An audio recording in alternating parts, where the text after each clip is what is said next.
let's be real honest about Talanoa Hufanga. I like Talanoa. Everyone likes Talanoa Hufanga, Great but guy. he's not good in coverage. His thing is tackling. And he's not making a ton of tackles this year. He's fallen off tackles. I mean, he's not making an impact. In fact, if he's not like a lights out tackler, you could argue like, what is he making a negative impact on your defense? Because he's not providing speed. I mean, I wonder, did they draft Jair Brown to replace Tashawn Gibson or to replace Talanoa Hufanga? Because if Talanoa Hufanga is going to make all pro money, the Niners are not going to give him a second contract. They're not going to spend top of the market money on a safety, just like they won't spend top of the market money on a guard. So I wonder, I mean, he was all pro last year. I don't know that he necessarily deserved it. No disrespect, but man, he had some rough games, some rough stretches. He had a lot of splash plays on a good defense. And I think he got the all pro 9, but he's not playing like an all pro or a pro bowler this year. He's playing like a guy who might not be as good as Jair Brown. I don't know. He's not. I agree with everything you just said. Thank you. I agree with everything you just said.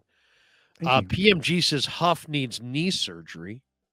I don't know. Hey, maybe he does. I don't know about but like, look at Jair Brown. Jair Brown's a box safety that will step in front of you and hit you. Hufanga's greatest thing is that the reason he was a day 3 pick is that he's not great in coverage, but he had this uncanny ability to attack the mesh point in the run game, and he was like a weapon. But if he's falling off blocks regularly, so if he's not a coverage guy and he's falling off blocks regularly, I know he's got the Palomalu hair and he's a great guy, but what are you getting done?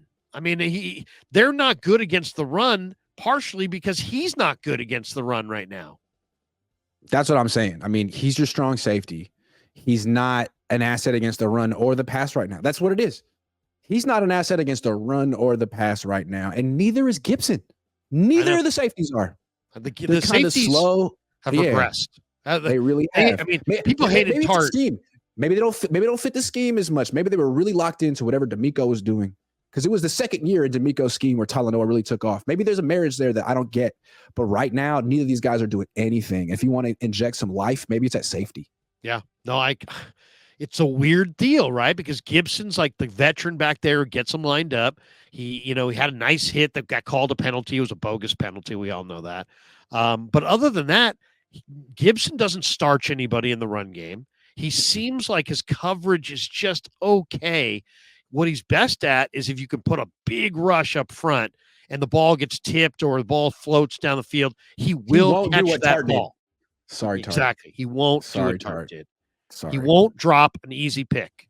He will. Jaquaski Tart like basically became Kyle Williams on the Niners. Whenever, if you talk about Jaquaski Tart, any Niner fan would be like, "Oh my God, NFC Championship game." He was on the team for like 7 years.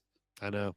I feel bad, but you know what? They just saw that the other day, and God, it was a gimme. Oh my God, it was a gimme. It was a Kyle Williams moment. Anyway, sorry. Enough. It was the ultimate gimme. Enough Tart. But I mean, they replaced Tart. He's a good guy.